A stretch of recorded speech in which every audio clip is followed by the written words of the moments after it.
Ok, balandi émission éco-évangélique, na préféré les lona le banalingala parce que message est vraiment clairement.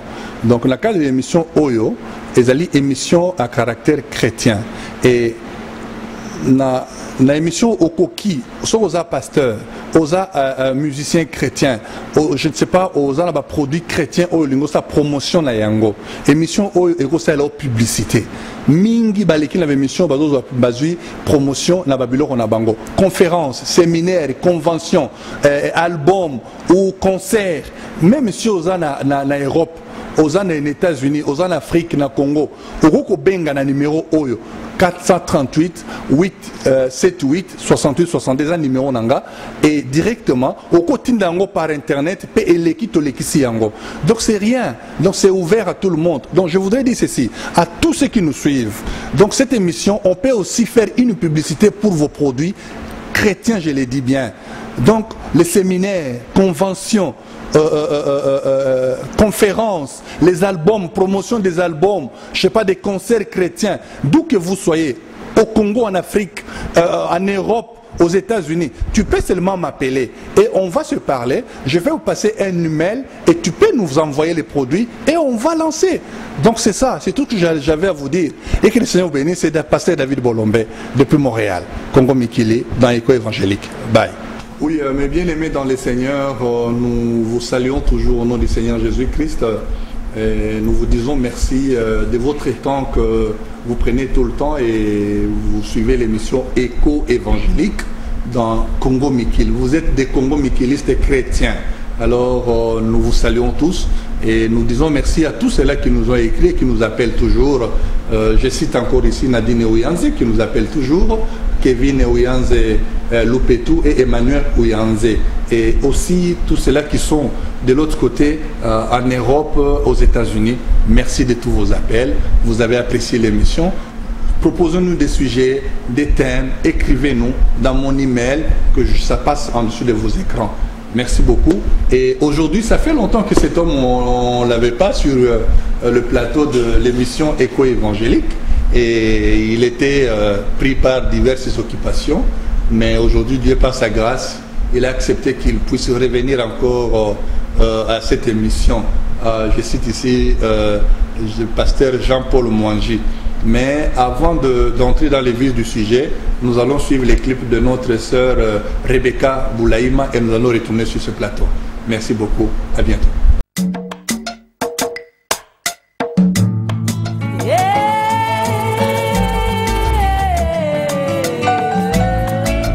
Oui, Seigneur, moi je veux que cette pyramide de la stature d'un homme parfait vienne dans mon cœur, que les gens puissent voir tout au long de ma vie le cette vertu dans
Seigneur Jésus-Christ, je ne te demandais pas un don spirituel dans ma vie. mais Seigneur je te veux, toi le plus grand homme, viens habiter Dans mon cœur, je t'invite dans mon cœur. Yakakubana na motema yangai, dans mon cœur. Yakakubana na motema yangai, dans mon cœur. Je t'invite dans mon cœur. Nakomina suke, yakakubana na motema yangai, yaga Yesue, yaga yaga yaga yaga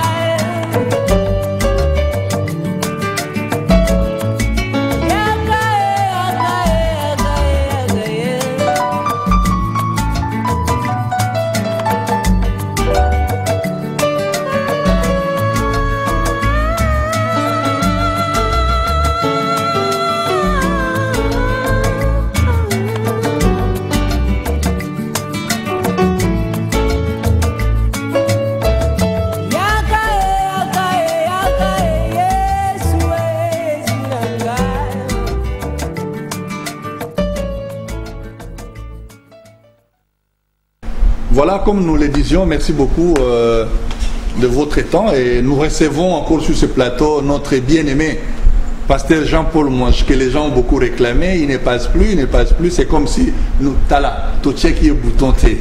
Et cette émission, c'est une émission, comme je l'ai dit, ouverte à tout le monde. Pasteur, nous avons besoin à Benga Koleka. Alors lui, il est là avec nous. Bonsoir, pasteur Jean-Paul Mouange. Bonsoir, pasteur David. Les gens vous réclamaient beaucoup, hein? Ah oui, par la grâce de Dieu, il y a des gens même qui croyaient que on ne voulait plus que vous passiez à l'émission parce que vous dites des vérités. Hein? Bon, tout s'est fait par la grâce du Seigneur et puis selon sa volonté. Ce n'est pas le cas. Je pense que l'émission éco-évangélique est une porte ouverte à tout le monde. Celui qui a quelque chose de la part du Seigneur peut toutefois passer et puis parler au peuple de Dieu. Je pense que ce n'est pas pour rien que le Seigneur nous a donné le Saint-Esprit. Donc chacun a, tout celui qui est baptisé de l'Esprit du Seigneur a un bon discernement de discerner, de prendre ce qui est bon et rejeter ce qui est mauvais. Amen. C'est ça. Alors, pasteur Jean-Paul Mouange, ça fait longtemps, vous ne passez pas. Qu'est-ce que vous avez préparé pour le peuple de Dieu pendant les timings que vous nous avez impartis? Donc, quel est le message, les thèmes que vous apportez aux gens qui vont vous suivre certainement? Je voudrais, par la grâce du Seigneur, aborder un sujet qui va être séparé en deux parties. La première partie va se concentrer sur une série d'émissions que je vais faire pour parler de la différence entre le don spirituel et le ministère, ou le don du ministère. Et la deuxième partie viendra comme un complément de première partie pour parler de pourquoi les pentecôtistes ont failli. Donc, pourquoi les pentecôtistes ont failli? Oui. Donc, à quoi? À leur mission, à leur devoir? Bon, maintenant, quand nous allons entrer dans les sujets, on va développer avec les Écritures, on va trouver dans quelle direction nous sommes en train de partir. Et pour cela, j'aimerais également dire que si c'est aussi approuvable ou bien agréable à votre égard de parler d'abord de toutes ces choses et prendre vraiment le temps de les étaler. Après cela, on peut entrer dans une émission de série de questions et réponses. Parce que si on arrête par exemple une émission comme ça, on entre dans des réponses, les gens n'auront pas l'image complète de ce que nous voulons vraiment véhiculer comme le message. Donc on peut évoluer, prendre notre temps, parler, même s'il n'y a pas de questions aujourd'hui, pas de problème. Mais à la fin de tout, même nos téléspectateurs qui nous suivent, même ici sur le plateau, on va commencer à prendre maintenant des questions sur cela. Alors, merci beaucoup pour une telle innovation. Nous avons besoin des idées pareilles pour l'ampleur de l'émission. Alors, entrons dans le vif du sujet. Aujourd'hui, exactement, c'est quoi le message? La différence entre les dons spirituels et les ministères? Oui, j'aimerais placer une fondation qui va nous permettre d'évoluer dans ce que j'ai dit là. La différence entre les dons spirituels et les dons ministériels. Dans 1 Corinthiens au chapitre 12, je prends le premier verset. Paul dit: pour ce qui concerne les dons spirituels, je ne veux pas, frères, que vous soyez dans l'ignorance. Donc, vous voyez, il a employé le mot frère. Il parle aux frères, donc aux croyants. Je crois aussi, par la grâce de Dieu, cet après-midi ou à travers cette émission, je veux parler aux frères, aux croyants, tout en sachant qu'il y a 3 sortes de croyants. Nous avons le vrai croyant, les soi-disant croyants et les incrédules. Donc, dans chaque église où vous allez trouver ces 3 groupes-là. Maintenant, il dit: pour ce qui est des dons spirituels, frères, je ne veux pas que vous soyez dans l'ignorance. Donc, l'ignorance, c'est ce que la Bible appelle également les ténèbres. Donc, quand on est dans le ténèbre, on est dans l'ignorance. Quand nous regardons dans le naturel, le soleil n'éclaire pas toute la terre au même moment. Voyez, c'est seulement la partie exposée aux rayons du soleil qui est éclairée, qui est dans le jour. La partie qui est opposée à la lumière solaire se trouve dans le ténèbre. Et les gens de ces côtés-là sont en train de dormir. Ils ignorent les activités qui se passent du côté où il y a le soleil. Voyez, et nous savons très bien que dans la Bible, selon Zacharie 14, 7, Dieu nous a promis d'envoyer la lumière du soir. Donc, ce qui veut dire, nous attendons par exemple aujourd'hui, nos bien-aimés pasteurs partout dans le monde, ils peuvent même dire que non, je vais positionner mon église. Vous voyez, d'accord, c'est bien. Mais quand vous positionnez votre église, contrairement à cette lumière promise, vous êtes dans les ténèbres. Donc, le vouloir ou non, cela dépend de quel côté cette église-là est positionnée. Parce que dans le temps dans lequel nous vivons, l'unique lumière qui éclaire le peuple de Dieu, c'est la lumière promise dans Zacharie 14. Voyez, alors, j'aimerais également dire que nous avons maintenant 2 dimensions. Comme en anglais, nous utilisons le mot realm. Je ne sais pas comment je peux utiliser un mot convenable en français, mais je vais parler des dimensions parce que je vais aller avec le 2. Il y a une dimension prophétique et puis il y a une dimension pentecôtiste en ce qui concerne les dons. Je vais parler de la dimension prophétique parce que nous sommes dans un âge prophétique. Conformément aux Écritures telles que Matthieu 24, 37, Luc 17, 30, Apocalypse 10, Malachie 4, Zacharie 14, 7. Toutes ces écritures nous placent en plein dedans dans la seconde venue du Seigneur. Parce que ces écritures sont accomplies. Vous voyez, maintenant, les gens aiment souvent dire que, oh non, vous savez, la Bible nous a dit, ou le Seigneur a dit que personne ne connaît ni les jours ni l'heure de la venue du Seigneur. N'est-ce pas? Mais remarquez, dans le livre de 1 Thessaloniciens, au chapitre 5, C'est Paul qui va nous parler maintenant. Il dit, juste après 1 Thessaloniciens 4, 1 Thessaloniciens chapitre 4, 1 Thessaloniciens chapitre 5 au verset 1er. Voici ce qu'il dit. Pour ce qui est de temps et de moment, vous n'avez pas besoin, frères. Il revient encore, frères, croyants. Vous n'avez pas besoin qu'on vous en écrive. Car vous savez bien que vous savez bien même que le jour du Seigneur viendra comme un voleur dans la nuit. Voyez, maintenant au verset 4, il dit, mais vous, frères, vous, croyants, vous n'êtes pas dans les ténèbres. Le mot ténèbres revient. Vous n'êtes pas dans l'ignorance. C'est que vous êtes positionné quelque part où il y a de la lumière. Vous voyez, vous n'êtes pas dans les ténèbres pour que ce jour vous surprenne comme un voleur. Vous êtes tous des enfants de la lumière. Quelle lumière? La lumière là de Zacharie 14. Que Dieu a promis au temps du soir, au temps de la fin, il y aura de la lumière. Vous voyez? Donc, les enfants de cette lumière-là ne sont pas dans le ténèbre. Les enfants de cette lumière-là ne sont pas ignorants. Vous voyez? Ce jour-là ne viendra pas comme une grande surprise pour eux.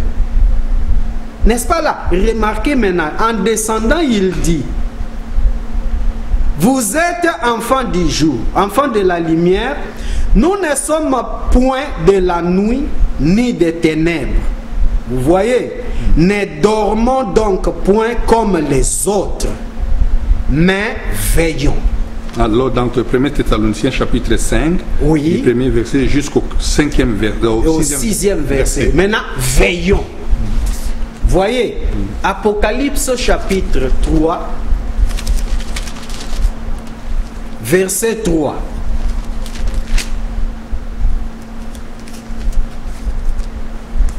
Maintenant, là il est écrit, rappelle-toi donc comment tu as reçu et entendu, et garde et répands-toi.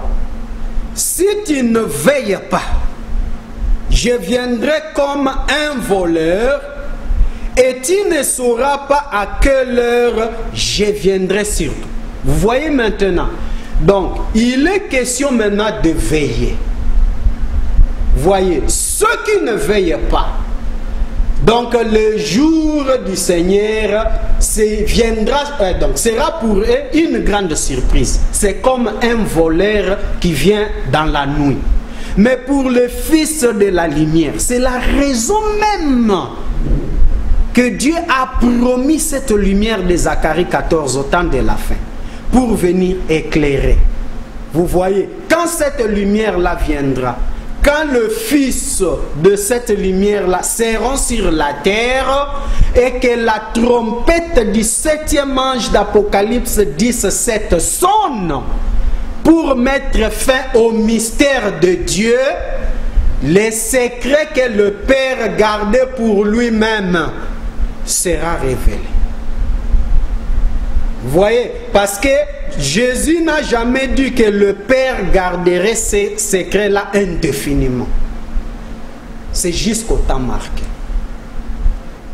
Vous voyez, donc, l'importance de savoir d'abord le temps, les promesses et l'évangile qui doit être annoncé à cette ère donne ouverture ou lumière à toutes choses, même dans ce que nous allons aborder tout à l'heure au sujet des dons spirituels. Voyez, je ne veux pas parler de la dimension pentecôtiste, parce que c'est dans cette dimension-là, donc quand vous entrez, vous voyez que là, c'est souvent les dons et tout qui est beaucoup plus parlé. Les dons, l'onction, la prophétie et tout. c'est cette dimension-là qui nous a amené tout le chaos et la confusion que nous avions aujourd'hui au sujet des dons spirituels et même des guérisons et des prophéties et tout.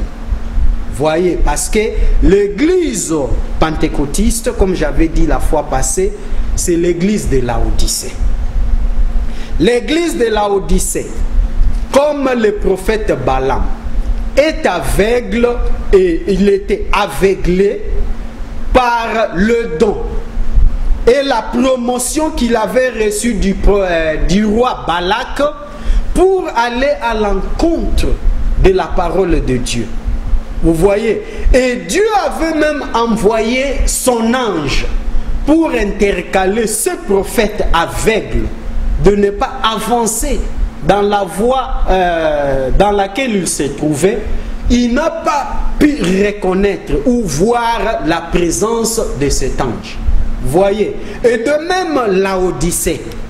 Vous voyez, cet âge est également aveugle, aveuglé par de richesses, l'évangile social, des bénédictions que nous avons parlé dans des émissions précédentes, a manqué également de voir l'ange que Dieu a envoyé dans Apocalypse 3:14 pour la reprendre, la ramener à la repentance, à la raison et prendre la parole, mais ils ont choisi de poursuivre le même voie, donc des dons, de la corruption et des promotions que nous voyons aujourd'hui à l'intérieur de l'Église.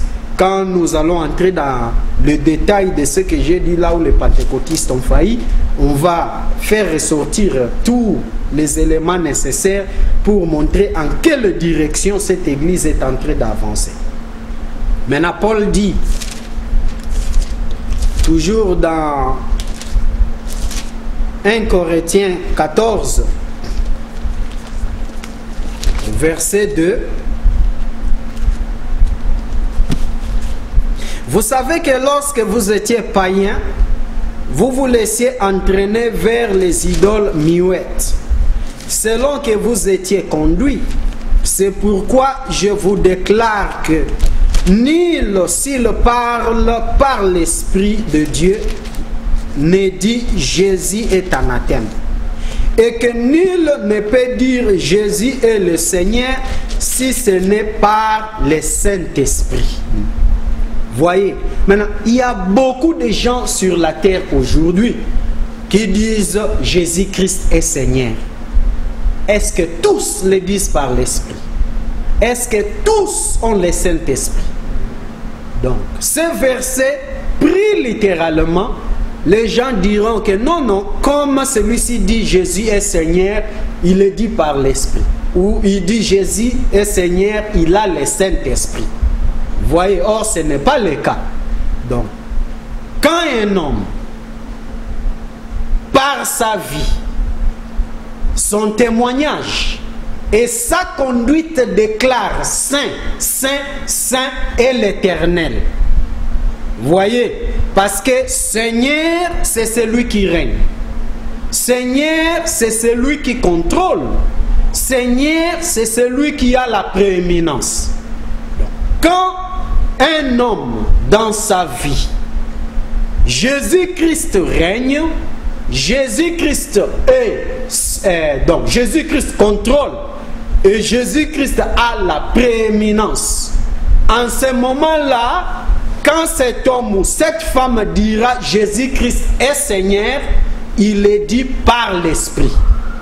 Au cas contraire, c'est votre propre esprit. Voyez, maintenant remarquez, il y a 5 offices ou 5 ministères qui sont prédestinés. Et nous avons le 9 dons spirituels. Maintenant, un ministère ou office prédestiné, c'est-à-dire que Dieu,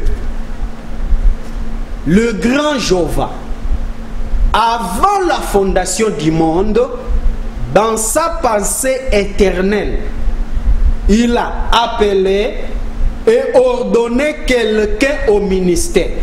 soit apôtre, prophète, évangéliste, pasteur ou docteur. Donc ces gens viennent ici dans le monde, sur la terre des hommes, avec ce ministère en eux. Ils sont nés avec le ministère. Vous voyez? Donc, ces 5 ministères, ces 5 dons ministériels sont prédestinés. Mais les 9 dons spirituels ne sont pas prédestinés. Vous n'êtes pas né avec un don spirituel. Vous voyez? C'est ce qui fait que vous pouvez parler en langue ou prophétiser tout de suite. Et après cela, ça peut ou ne plus arriver encore dans votre vie. Vous voyez, c'est ça la vérité sur les dons spirituels. Mais la tradition enseignée aujourd'hui est telle que l'individu là possède ces dons là en lui pour toujours. Vous voyez? Or, ce n'est pas le cas. Les dons spirituels ne sont pas sur la même base que le ministère. Tous les dons spirituels sont dans le corps de Christ. Vous voyez? Maintenant, étant dans une assemblée locale, baptisé dans le corps de Christ, vous avez accès aux dons spirituels qui sont dans le corps de Christ. Mais cela ne veut pas dire que l'individu là possède ces dons-là toute sa vie. Voyez, donc les dons, Dieu les a mis dans le corps de Christ. Tous membres baptisés dans le corps ont accès aux dons spirituels qui sont dans le corps de Christ. Vous voyez, donc, le ministère est prédestiné. Le ministère est dans l'individu. Voyez, donc, l'individu entre en Christ avec son don du ministère. Ce n'est pas qu'il vient trouver cela quand il entre en Christ. Vous voyez, ainsi donc les gens prendront maintenant l'écriture. Là où Paul dit dans Galates 3, verset 28, que on voilà en Christ, il n'y a ni homme, ni femme, ni esclave et tout. Les femmes commencent maintenant à réclamer le ministère. Que comme elles sont en Christ, donc elles ont eu le ministère là-bas. Non. Il n'y a pas de ministère là-bas en Christ. Donc Dieu a donné le ministère dès avant la fondation du monde. Donc, vous en avez reçu là-bas ou vous n'en avez pas reçu. Il n'y a personne qui entre en Christ pour trouver le ministère là-bas. Maintenant, pasteur, qui contredit la parole? C'est Dieu ou bien ce sont les hommes? Parce que comment un grand Dieu peut faire avant la fondation du monde donner un ministère à une femme et après envoyer son apôtre sur la terre pour aller contrecarrer ces femmes-là maintenant, non, aller maintenant les empêcher de ne pas prêcher. Voyez, donc c'est Dieu qui se contredit, n'est-ce pas? Ou ce sont les hommes qui contredisent la parole de Dieu. Donc, ainsi donc, nous pouvons voir que le ministère de la femme, pasteur, évangéliste, tout ce que nous voyons aujourd'hui, peu importe ceux qui sont derrière, ceux qui le soutiennent et combien de membres viennent assister, ce ministère-là est inexistant. C'est antichrist, c'est contraire à la parole. On revient encore sur le ministère des femmes. Bien sûr. Voyez un peu. Alors, maintenant, il y a ceux qui vont dire, oh non, voilà, dans Joël 2, Dieu a dit que dans les derniers jours, je répandrai de mon esprit sur toute chair. Vos fils et filles prophétiseront et tout. Maintenant, pasteur, rien qu'avec ces versets, rien d'abord qu'avec ces versets, est-ce que ça donne le ministère aux hommes? Un homme peut devenir pasteur à cause de ces versets ou évangéliste? En aucun cas. Vous voyez? Maintenant, à combien plus forte raison une femme? Vous voyez, ces versets-là ne donnent pas le ministère à quelqu'un, que ce soit à un homme ou à une femme.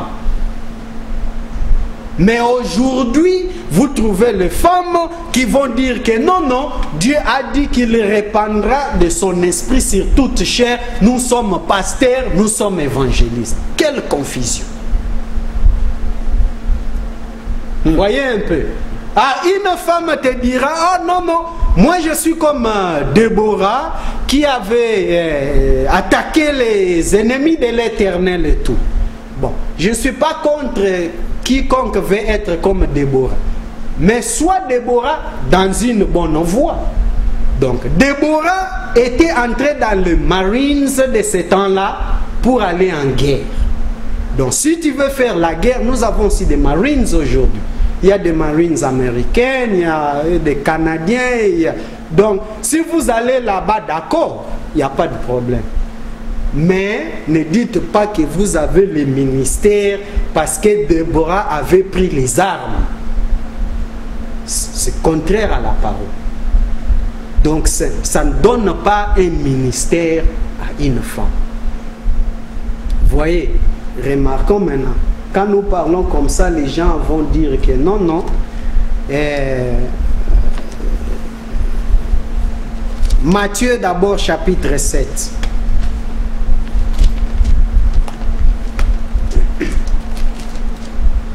Verset 21.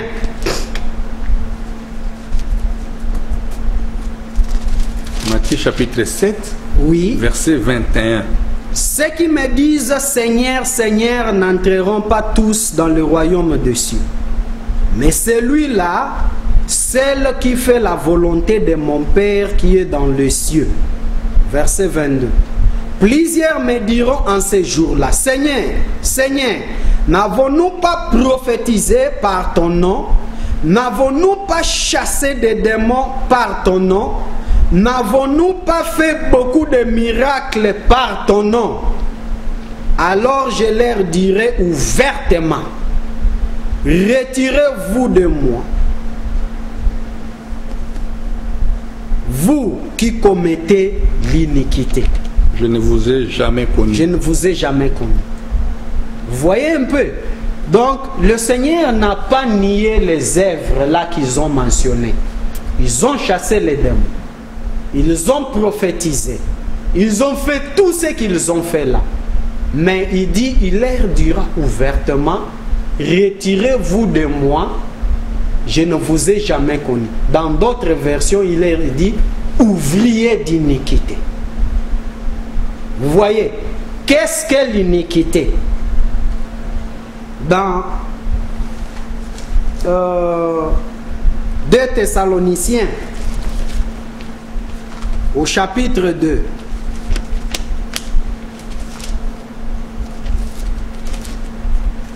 verset 7, Paul dit, car le mystère de l'iniquité agit déjà.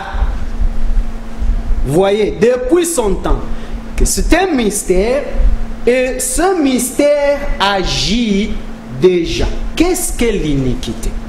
C'est ce que nous allons essayer de mettre en nu, et puis tirer une petite conclusion avant d'avancer vers là où nous voulons partir, parce que nous sommes en train de faire la différence entre les dons spirituels et les ministères. Donc, l'iniquité, c'est ce qu'on dit en anglais, what is iniquity? Iniquity is something that you know it's wrong and still holding to it. L'iniquité, c'est quelque chose que vous savez que c'est faux. Mais néanmoins, vous vous accrochez à cela, vous ne voulez pas relâcher. Vous voyez, quelque chose que vous n'êtes pas censé de faire, vous êtes interdit de le faire, mais vous le faites quand même. C'est ça l'iniquité. Vous voyez? Donc, toutes les femmes-là que vous voyez dans le ministère, ils savent bien qu'il est interdit. Ah ouais? Ils le savent, ce n'est pas qu'ils ne savent pas. Ils savent qu'il est interdit à une femme d'enseigner ou de prendre l'autorité sur l'homme. Mais néanmoins, elles le font quand même. C'est ça l'iniquité. Voyez vos ouvriers d'iniquité dont la Bible est en train de parler. Et tout homme qui sait très bien qu'il est interdit à une femme d'enseigner ou de prendre l'autorité sur l'homme, mais il va soutenir quand même cela, lui aussi devient ouvrier d'iniquité. Voyez, c'est ça le mystère qui agit maintenant. Et vous, les gens qui nous écoutez dans cette émission Congo évangélique, donc j'ai fait maintenant appel à eux-mêmes aussi de juger avec vos écritures et de tels ministères. En quelle direction vous êtes en train de vous diriger? Vous voyez? Donc ce sont des avertissements que nous lançons. Donc un ministère d'iniquité conduira-t-il au Seigneur ou au ciel? Ou c'est de la confusion et je ne sais pas ce qui est en train de se passer. Et les gens vont me regarder, vont dire comme une femme avait dit la fois passée, c'est parce que je n'aime pas de femmes, je suis misogyne, j'ai peur que les femmes prendront le dessus parce que Adam a échoué en Éden. Elle m'avait enseigné beaucoup de choses là, que Adam était, je ne sais pas le mot qu'elle a utilisé parce que ça fait un peu longtemps. Elle a dit c'est ainsi que Dieu maintenant a élevé des femmes pour prendre donc le relève. Eux peuvent faire quelque chose parce qu'Adam a tout vendu. D'accord. Mais l'amour tel que eux pensent là, nous autres, on peut avoir le vrai amour même du vin, de la parole, selon ce que même les Écritures nous recommandent, parce que l'amour, ce n'est pas quand on vous encourage à faire le mal, donc on dira qu'on a de l'amour. Les serpents ont fait la même chose. Il avait plein d'amour pour Ève, qu'il a poussé à manger l'arbre qui était interdit. Donc c'est ce genre de cet amour-là que nos femmes d'aujourd'hui veulent que nous puissions avoir envers elles. Donc quand c'est interdit, on dit oh non, non, ça va t'ouvrir les yeux, ça va. Comme ce qui encourage le ministère de la femme, je les ai entendus beaucoup. Dieu utilise beaucoup les femmes. Vous voyez ceci, vous voyez cela. Comprenez? Évidemment, ce que le serpent avait dit à la femme, c'était vrai. Les yeux étaient ouverts, n'est-ce pas? Mais pour voir quoi? Vous comprenez? Qu'elle était nue. Et il a manqué de montrer à la femme qu'après avoir vu cela, tu mourras. Vous voyez? Donc c'est ce que le serpent aujourd'hui ment encore à la femme. Non, non, tu vois, la femme, Dieu te bénit, tu pries, les gens sont guéris, tu prêches, les gens viennent nombreux. Oui, mais à la fin, il manque de te dire là où tu seras. Parce que le Seigneur dira, retirez-vous de moi, ouvrier d'iniquité. C'est là. Je n'invente pas. Et c'est vrai, oui, c'est vrai. Je n'ai pas inventé. C'est l'écriture. Mais voilà Jean, apôtre d'amour. Voilà lui, avec tout amour, comment il pouvait exhorter. 1 Jean chapitre 4, verset 6.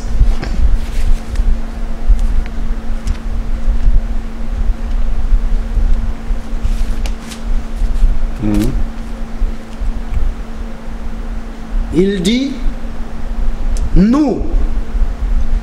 Donc le nous là, c'est-à-dire eux les apôtres, c'est pas nous.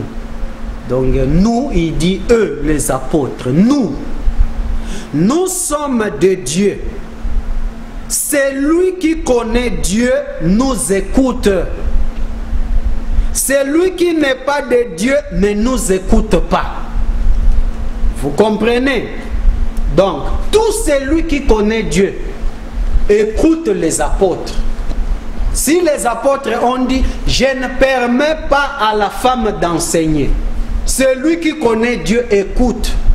Celui qui ne connaît pas Dieu ne va pas écouter. Vous voyez un peu? Donc, vous comprenez? Oui. Donc, Oui.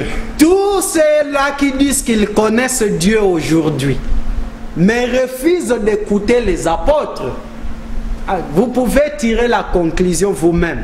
Parce qu'il dit, c'est par là que nous connaissons l'esprit de la vérité et l'esprit de l'erreur. Vous voyez? Donc, les apôtres ont mis la fondation là. Maintenant, toi, tu viens, tu dis, je suis de Dieu, mais tu refuses de les écouter. Tu es un menteur. Vous voyez?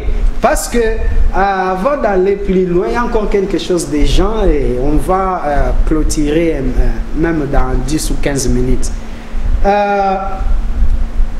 Remarquez même dans toute l'histoire du christianisme.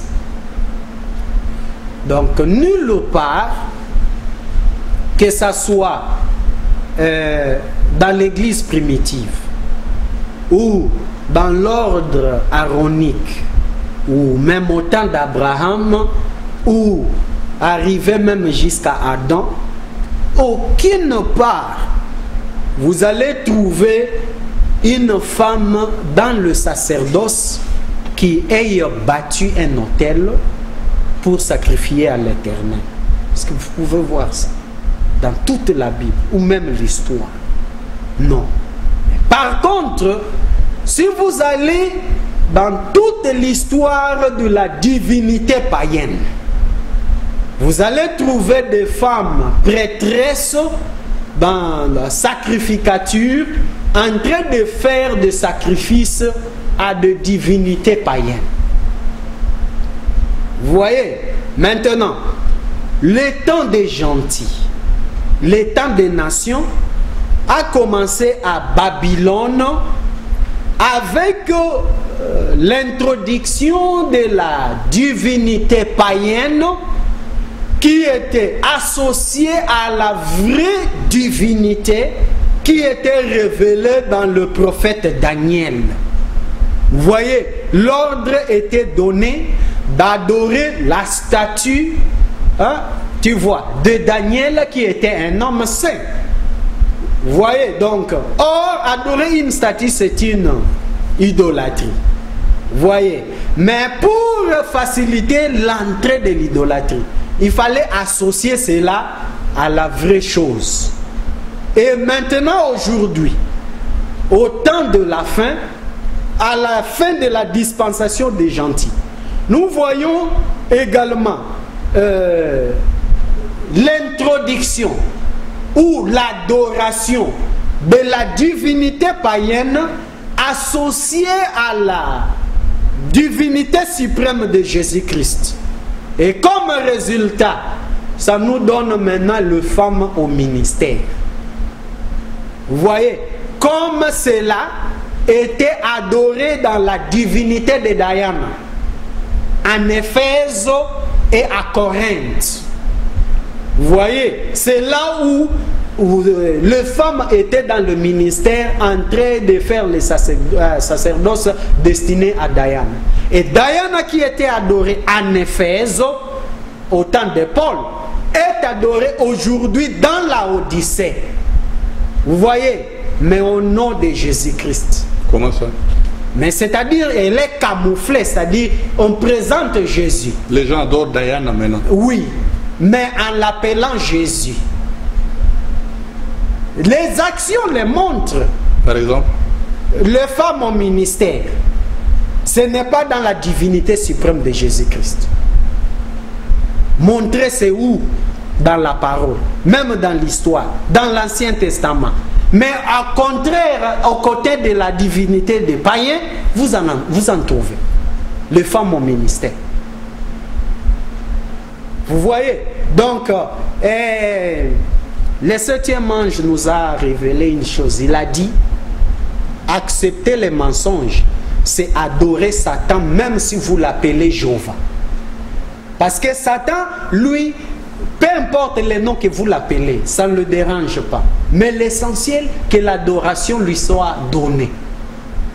Vous voyez?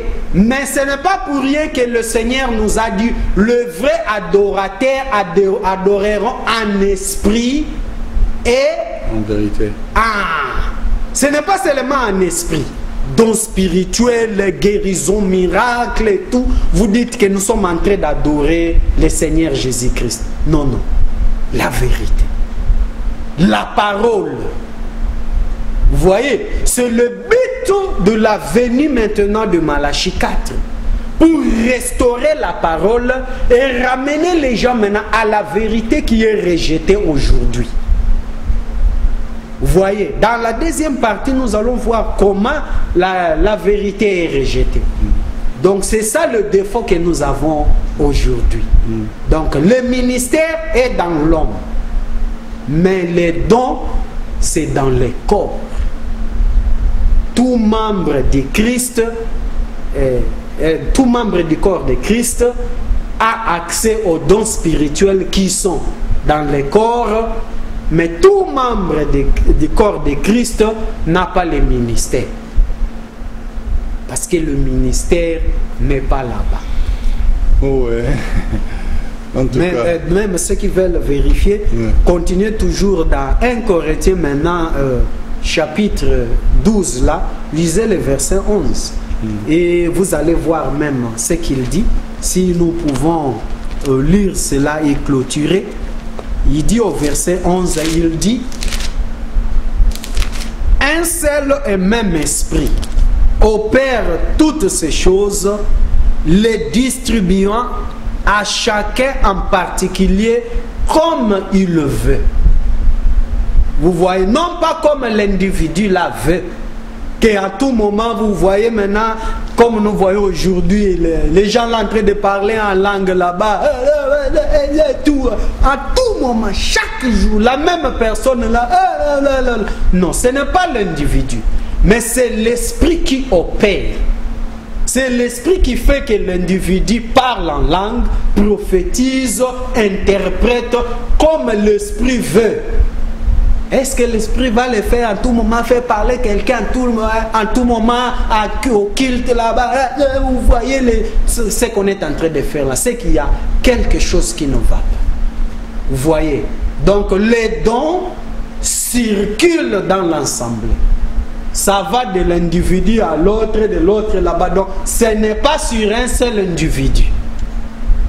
Vous voyez? Selon le distribuant, selon que l'esprit veut. Mais le ministère n'est pas distribué selon que l'esprit veut. Qu'aujourd'hui, je suis pasteur, de même ma femme devient aussi pasteur. Vous voyez, quand je ne suis pas là, c'est elle qui reste avec l'ensemble. Vous comprenez? Donc... Vous y revenez encore. Alors voilà, merci beaucoup. Chers internautes, les Congo-Mikilistes chrétiens, dans l'émission Écho évangélique. Nous avons reçu encore pasteur Jean-Paul Mangi qui ouvre encore la marmite chaude. Alors nous vous disons merci et ça c'est la première étape et la deuxième étape à la prochaine émission. Merci beaucoup, nous saluons tout le monde. Coucou à tout le monde, c'est pasteur David depuis Montréal pour l'Écho évangélique. Merci beaucoup, que le Seigneur vous bénisse. Bye.